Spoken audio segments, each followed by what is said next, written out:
Hello दोस्तों, welcome to civil मंत्रा। मैं हूं अनुपम। हम दोस्तों बात करेंगे मैथमेटिक्स 4 में लैप्लास इक्वेशन इनटू डायमेंशन। जो हमारा एग्जाम में क्वेश्चन पूछा जाता है लैप्लास से, पहला जो हमारा बेसिक क्वेश्चन आता है लैप्लास से रिलेटेड, उसमें पूछता है हमारा किस तरीके से क्वेश्चन पूछता है कि find the possible general solution of two dimensional Laplace equation using method of separation of variable. Okay, यानी जो हमारा लैप्लास इक्वेशन है उसके क्या सोल्यूशन होंगे, किस कंडीशन में, टू डायमेंशन में, और उनका हमें किस तरीके से जो हमारा सेपरेशन वेरिएबल मेथड से उसे क्या करना है, हमें दिखाना है। तो देखते हैं हम इसे किस तरीके से सॉल्व करेंगे। इसका बेसिक रूल क्या है वो हमें सीखना बहुत ही जरूरी है। अगर हम यहां सीख लेते हैं तो उसकी आगे बाउंड्री कंडीशन सब क्वेश्चन किस तरीके से सॉल्व करेंगे हमें इजीली समझ में आ जाएगा।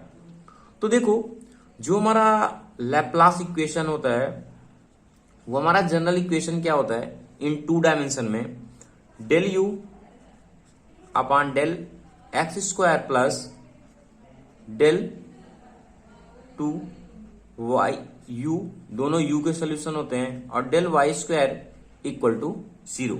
ये हमारा क्या है, लैप्लास इक्वेशन है। ठीक है, अगर हम इसको सॉल्व करना चाहते हैं तो हमें लेट करना पड़ेगा। हमने मान लिया जो हमारा फंक्शन है u इक्वल टू क्या है, x और y है। ओके, जब u equal to x y है तो हमें यहाँ पे करना क्या है, इस दोनों का एक तरीके के वैल्यू हमें फाइंड करना है और रिलेशन एक तरीके से फाइंड करना है। तो हम देखते क्या है, जब इसे हम फाइंड करेंगे तो अगर हम इसे इस टर्म में लाना चाहें तो हमें क्या करना पड़ेगा, इसका del two u upon del x square को फाइंड करना पड़ेगा। तो इसको अगर हम सॉल्व करें तो कितना आएगा, del two u upon del x square equal कितना हो जाएगा, del two and del x square क्या है, एक्स और वाई है। ठीक है, तो इसे ये एक्स है हमारा और ये वाई है, इसे हम क्या करेंगे, सॉल्व करेंगे। तो हमारा पहले क्या मिलेगा, y del two x and del x square. ठीक है, इसी तरीके से अगर हम अगेन वाई के लिए फाइंड करना चाहें तो हमें जो मिलेगा del two u d y equal to क्या मिलेगा हमें यहाँ पे, square equal to del two upon del y square x और वाई। ठीक है, तो इसको अगर हम सॉल्व करते हैं एक्स वाई को लेके तो हमारा जो जनरल मिलेगा, डिफरेंशिएट करेंगे पार्शियल डिफरेंशिएशन, तो क्या होगा वहां पे x del two y upon del y square. ठीक है, तो इसको हम इस तरीके से भी लिख सकते हैं, अगर हम लिखना चाहें तो x d two y upon d y square. Okay, इसको इस तरह से हम लिख देते हैं y d two x upon d x square. यानी हमें जो del two u upon del x square है और del two u upon del y square हमें फाइंड हो गया। इस जो हमारे दोनों आए हुए हैं, जो हमारे वैल्यू में फाइंड हुई है, हम इसे करेंगे क्या, लेट करते हैं इसे हम इन वैल्यू के साथ पुट करते हैं इस इक्वेशन में, तो हमें मिलेगा क्या, इसका देखो, तो हमें यहाँ पे क्या मिल जाएगा, अगर हम इसकी वैल्यू को पुट करें, del u upon del x square plus del two u upon del y square equal to 0। यही हमारी मेन इक्वेशन थी। ठीक है, इसको हमने यहां से पुट करेंगे तो यहाँ पे हमें मिलेगा क्या, y, इसकी वैल्यू पुट करते हैं del two x upon del x square या फिर d x square plus x d two y upon d y square equal to 0। ये हमारा जो हमें फाइंड हुआ है यहाँ पे इक्वेशन, इसको हम इस तरीके से लिख सकते हैं, y ये क्या है, डबल डिफरेंशिएशन शो कर रहा है, तो x डबल कामा शो करते हैं हम, और यहाँ पे x है, यहाँ पे y में डबल है, तो y इक्वल टू 0। ठीक है, ये हमें यहां तक फाइंड हो गया। अब हम इसे क्या लिख सकते हैं, लिख सकते हैं इसे y x double dash equal to minus x y double dash. ठीक है, इसको हम सॉल्व करते हैं, x double dash upon x का टर्म एक तरफ ले लेते हैं, और ये हमारा माइनस साइन के साथ क्या हो जाएगा, y double dash upon y। ठीक है, इन सोल्यूशन को फाइंड करने के लिए मैंने मान लिया k लेट कर लिया। जब k लेट करेंगे तो यहाँ पे अगर हम देखें तो यहाँ पे हमें क्या फाइंड हो गया, एक बार x के साथ में x डबल डैश माइनस, क्योंकि प्लस में जाएगा, यानी के एक्स इक्वल टू 0। इसी तरीके से y के लिए देखें अगर हम क्योंकि यहाँ पे क्या है माइनस का साइन है, तो y जब हमारा डबल डैश फाइंड होगा तो एक बार हमारा क्या होगा, ये प्लस के साइन के साथ जुड़ेगा। अगर इसे कन्वर्ट करते हैं तो हमारा क्या हो जाएगा, ये के वाई इक्वल टू 0। ठीक है, यानी x का टर्म आ गया, इक्वेशन एक बन गई, एक y का बन गया। ठीक है, तो यहां पे हमें क्या देखना पड़ता है, जो हमारी बाउंड्री कंडीशन है, जो हमारी बाउंड्री कंडीशन है उसके अकॉर्डिंग हमारा क्या इक्वेशन बनेगा। ठीक है, बाउंड्री हमारी जो कंडीशन है, तो हम पहला जो सोल्यूशन फाइंड कर रहे हैं इसमें हमने मान लिया जो हमारा k है वो क्या है, 0 है। ठीक है, व्हेन मैंने मान लिया जब हमारा k क्या है, 0 है। जब यहाँ पे k हमारा क्या 0 होगा तो यहाँ पे हमें मिलेगा क्या, हमें मिलेगा x double dash equal to 0 और यहाँ पे y double dash equal to 0, क्योंकि यहाँ पे हमने क्या किया, k का वैल्यू पुट किया इस वाले पे। ठीक है, तो हम कह सकते हैं जो हमारा डेल, ठीक है, u होगा और ये हमारा del x square equal to हमारा क्या हो जाएगा 0 और ये del u del 2u upon del y square equal to हमारा क्या हो जाएगा 0 हो जाएगा। ठीक है, इसका हम अगर हम इसका देखें कि हमारा CF क्या निकलेगा, तो इस कंडीशन में क्योंकि ये वाला पार्ट हमारा 0 ऑलरेडी हो चुका है, तो अगर हम x का निकालें डायरेक्ट CF तो हमारा क्या मिलेगा, यहाँ पे C1 प्लस C2। ठीक है, C1 ये भी x के साथ में रहेगा, C1x प्लस C2। इसी तरह y के लिए अगर हम निकालें तो यहाँ पे हमें क्या मिलेगा, क्योंकि ये टर्म हमारा 0 है, नॉर्मली हमारी इक्वेशन है, क्या हो जाएगा C3y प्लस C4। ओके, अब हमारा बेसिक इक्वेशन कौन थी, ये वाली थी, मैंने मान लिया इसको एक इक्वेशन।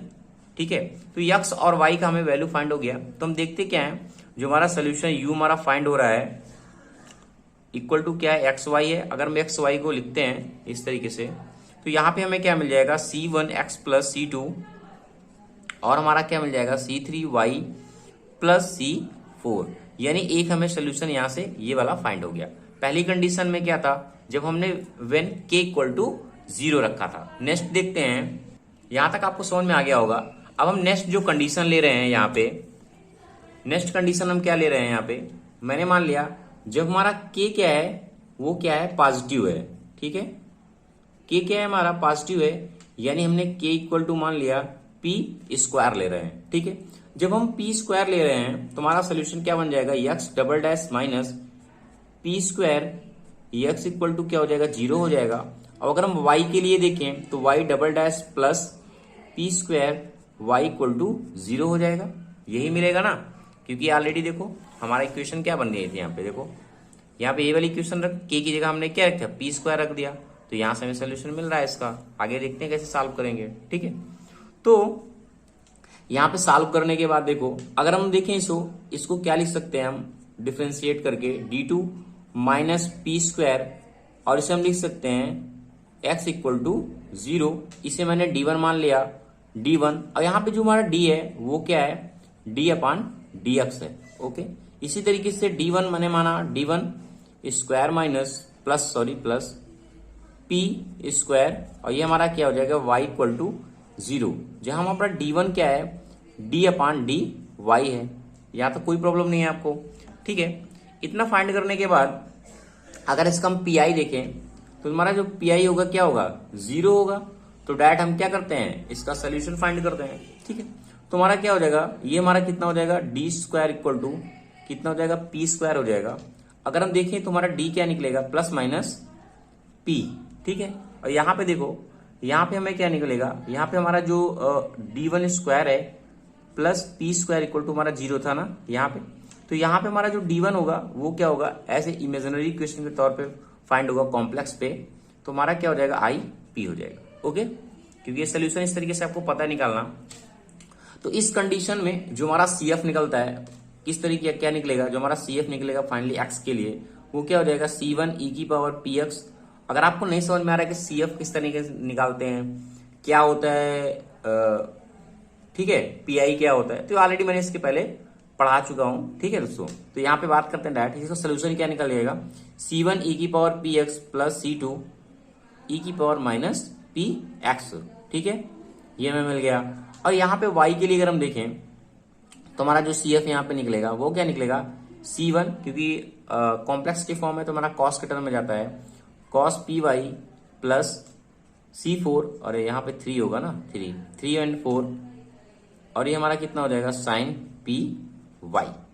फिर हमारा वही सेम u इक्वल टू हमने क्या माना था, x और लेट y किया था, तो x और y को हम पुट करते हैं तो यहाँ पे क्या हो जाएगा C1 e की power px plus C2 e की पावर माइनस px, ठीक है। अगर y के लिए देखें तो क्या हो जाएगा C3 cos p y plus C4 sine p y, ठीक है। यहां में दो कंडीशन मिल गई कि हमारा k जब क्या था, पॉजिटिव था। ओके दोस्तों, आपसे रिक्वेस्ट है, अगर आपको चैनल अच्छा लग रहा है, समझ में आ रहा है, तो प्लीज दोस्तों लाइक शेयर कमेंट आप जरूर करें। अब नेक्स्ट हम क्या देख रहे हैं, जब हमारा k क्या है, k क्या है, निगेटिव होगा, ठीक है। जब हमारा k निगेटिव होगा तो क्या होगा हमारा, मैंने मान लिया k इक्वल टू हमारा क्या है, माइनस पी स्क्वायर है। फिर यहाँ पे हमें क्या करना है, k की जगह क्या करना है, माइनस पी स्क्वायर को पुट करना है सिर्फ, ठीक है।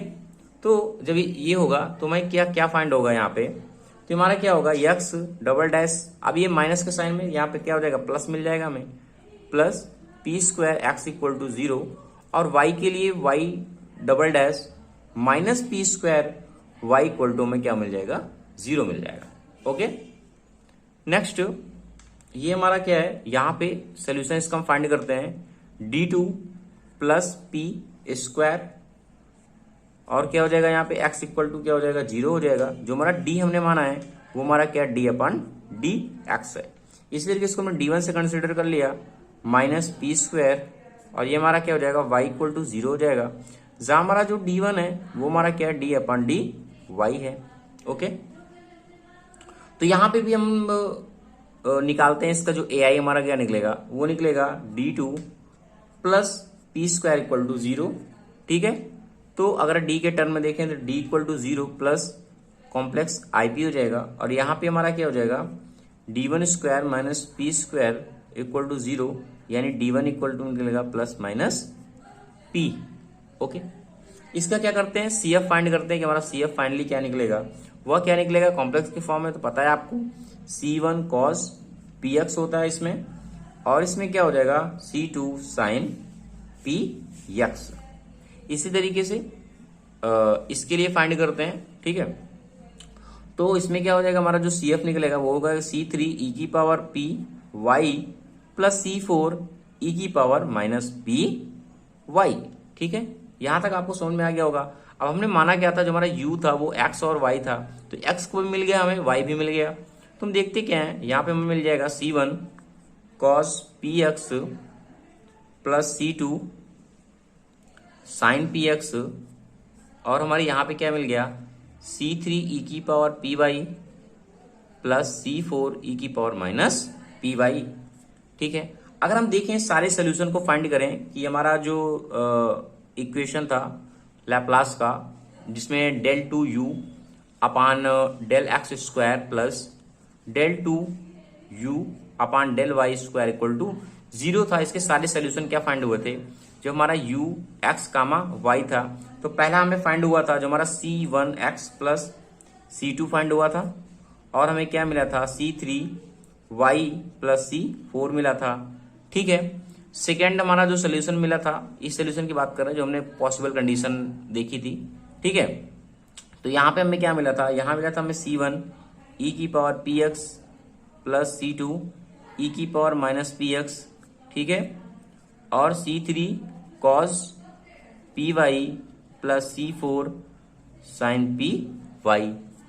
सेकेंड हमारा क्या मिला था, थर्ड ये वाला इक्वेशन में फाइंड हुआ था finally, C1 cos px plus C2 sin px, और क्या था, C3 e की power py plus C4 e की पावर माइनस py। तो हमारी जो फाइनली हमें कंडीशन थी, गिवन कंडीशन थी, ये फाइंड हुई।